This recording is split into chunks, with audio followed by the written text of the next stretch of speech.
O Phantom não havia feito seu primeiro voo ainda, nem o Mirage 3. E um interceptador já voava com um desempenho que ia ser acima do deles.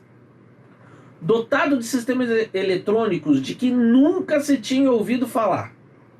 Uma aeronave incrível. Mas os seus criadores caíram em desgraça diante do governo. Foram perseguidos. O programa do avião cancelado. Tudo dele, de desenhos, protótipos e até ferramental de produção, foi destruído. Que avião foi esse? Em 1997, uma minissérie de 3 capítulos contou toda essa história. E que você vai descobrir aqui, né, Kowalski? Vem comigo!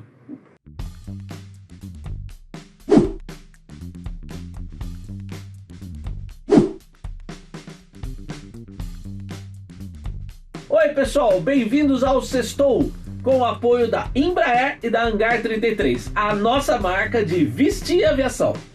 Bom, olha só, a gente tem edição nova da Asas aí, você não pode perder. A gente foi ver os F-16 da Grécia, os caças da Bulgária e os mais modernos helicópteros navais da Itália. Pô, tivemos um monte de lugar. Tem uma entrevista exclusiva com o comandante da aviação do Exército. Um líder militar que, cara, me impressionou muito, o General Nigri. E você ainda vai descobrir tudo e entender o porquê dos requerimentos técnicos do Ministério da Defesa para um sistema antiaéreo que vai representar um programa tão importante para o Brasil quanto foi o FX-2 que nos deu o Gripen. Tudo isso e muito mais. Edição 116 de Asas. O Kowalski aqui já tem a dele, mas nem traz pro estúdio.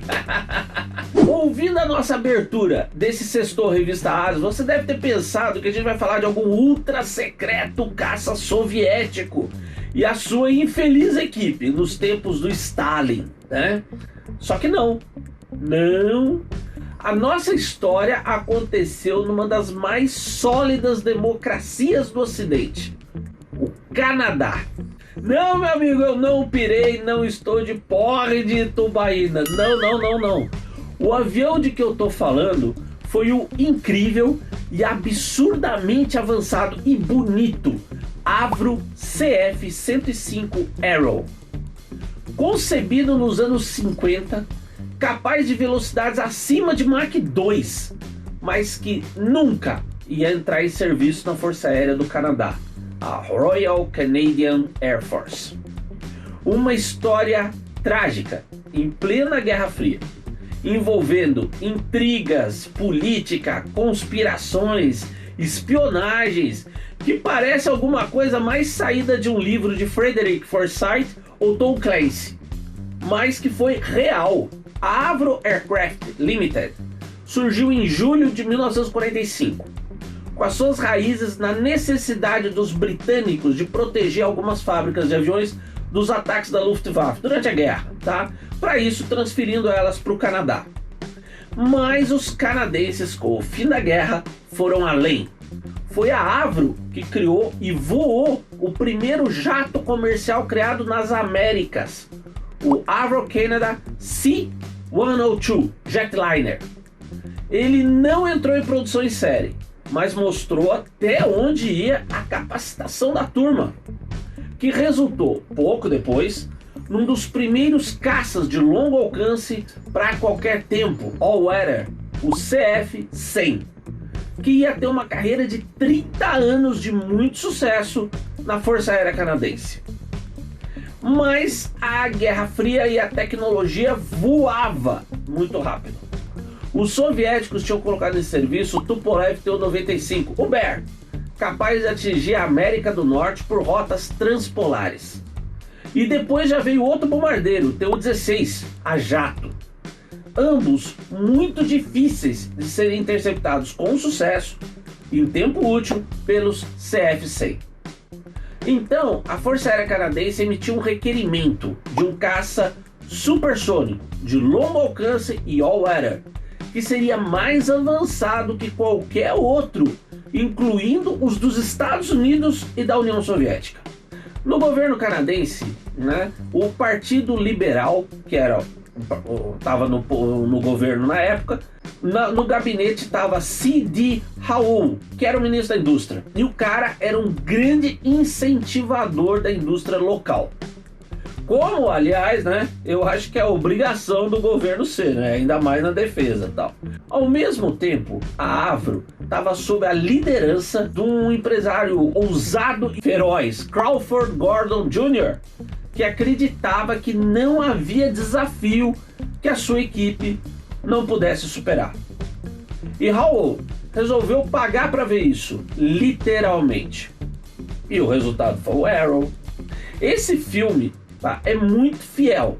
Claro, tem umas liberdades criativas, né? Sempre tem que ter, afinal de contas, né? É filme. Mas mesmo assim é bem fiel ao que aconteceu de verdade. A grande mente por trás do Arrow era o projetista-chefe da Avro, Jim Chamberlain. Foi ele o autor da ideia básica de um delta sem cauda. E como mostra o filme, foi sob a liderança de Chamberlain que a equipe chegou à famosa regra diária, que definia um conjunto de refinamentos aerodinâmicos capaz de superar a perda de estabilidade causada pelo arrasto supersônico, que também limitava a velocidade máxima. Ah, bem, já sei. Alguém vai se lembrar do norte-americano Richard Whitcomb, que também chegou a tal regra diária no programa do F-102 e que muitos, lá em cima, consideram o descobridor da tal regra, tá? Ignorando o pioneirismo paralelo da equipe de Chamberlain. Pois é, Whitcomb versus Chamberlain, Santos Dumont e irmãos Wright, sacou? Veio por aí, né? Bom, o fato é que um dos resultados da aplicação dessa regra é um acinturamento da fuselagem que se tornou conhecido como efeito Coca-Cola, por causa da semelhança com a garrafinha, tá? Legal, né? Em 25 de março de 1958, o primeiro protótipo, o RL-25-201, fez seu voo inaugural. Os Arrow iam ter um turbojato totalmente novo, mas que ainda não estava pronto, então a campanha de voo começou com os aviões equipados ainda com uma motorização provisória, os turbojatos J-75-P3 da Pratt & Whitney. Mas mesmo assim, um desses primeiros Arrow já chegou a Mach 1.98. Com os motores definitivos, com certeza ia além de Mach 2. Mas, né, aí entrou a política. O governo do Partido Liberal perdeu as eleições de 1957 para o Partido Conservador Progressista. Um nomezinho meio curioso, né? Bom, o tal governo conservador progressista era de cara totalmente hostil ao Arrow.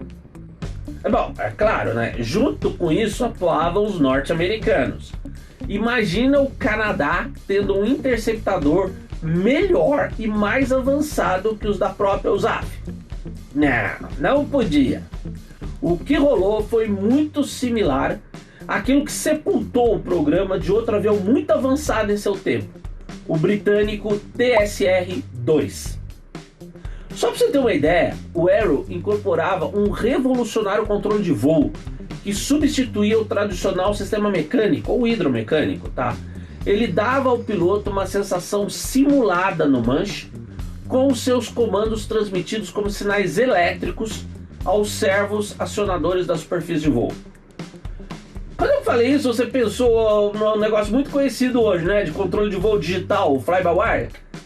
Pois é, você não pensou errado. O sistema do Arrow era o precursor revolucionário do fly-by-wire digital de hoje. Entendeu mais ainda o porquê de não dar para os Estados Unidos engolirem o Arrow? E no filme vocês vão ver como tudo isso acabou. Assistindo esse Arrow de 1997, o filme, né? Foi impossível para mim não traçar muitos paralelos com a história do nosso bandeirante, do grande Osiris Silva e a sua equipe. A incredulidade de muitos ao redor, a necessidade de um estrangeiro para dar moral ao programa, né? E por outro lado, a extrema sagacidade do nosso Osiris, que apostou tudo exatamente no programa de um avião que ninguém no resto do mundo queria fazer. Já a turma da Avro jogou tudo exatamente no oposto, tá? O Arrow era o jato que todo mundo queria ter, inclusive os norte-americanos e os soviéticos. Por isso, e por outras, esse filme é imperdível. Além de ser um grande filme de aviação, viu? Muito bem feito. E a arte imita a vida. O projeto original era um longa-metragem para o cinema, mas nenhum estúdio de Hollywood abraçou o projeto. Por que será, né? Daí o projeto foi reformatado como uma série de 3 capítulos para TV, e assim ele foi produzido pela CBC, a Canadian Broadcasting Corporation, a TV pública do Canadá. E valeu a pena. Quando ele foi exibido pela primeira vez em 1997, The Arrow bateu todos os recordes de audiência da CBC e ganhou uma penca de prêmios Gemini, o Emmy canadense. Mais tarde, a minissérie foi juntada num único filme, com 3 horas de duração, e foi lançado inclusive em DVD de edição especial. Com direção de Don McBride, o elenco é encabeçado por ninguém menos que o Caça-Fantasmas, Dan Aykroyd, que dá um show num papel dramático, como líder da Avro, Crawford Gordon. Mas o elenco, para mim, tem outros destaques também, como Aidan Devine, que faz o genial projetista Jim Chamberlain. A produção usou muitas filmagens reais, junto com as cenas montadas, inclusive registros históricos em filme dos protótipos reais do Arrow, como no rollout no primeiro voo. Já para muitas cenas em voo, foram usados modelos em escala, radiocontrolados, e a qualidade dessas cenas vai te surpreender, como surpreendeu a mim, muito legal. Também tem um pouquinho de animação por computador. E um modelo em escala real foi usado. E ele tem uma historinha porreta. Tá? Com a minissérie já em produção, a equipe ficou sabendo que um entusiasta de aviação na muito pequena cidade de Wetaskiwin, Alan Jackson, estava construindo um modelo do Arrow em tamanho real. Imagina, né? Pois é. Você pensou que você era o maior maluco, né? Não. Em aviação sempre tem um maluco pior que a gente. Pois é, a produção contatou o Jackson e ele fez uma oferta de apoio para finalizar o modelo, que assim pôde ser usado em algumas cenas principais feitas em Winnipeg. Esse modelo tinha algumas diferenças mínimas dos Arrow reais. Principalmente os painéis externos das asas tinham um diedro muito pronunciado, que nunca houve nas asas dos Arrow. Mas isso foi corrigido por computador no filme. Quando a produção terminou, o modelo teve de ser cortado para ser levado de caminhão de volta a Wetaskiwin. Meu Deus do céu, o nome dessa cidade. Que tem um museu de aviação. A cidade é pequena, mas tem um museu de aviação, tá?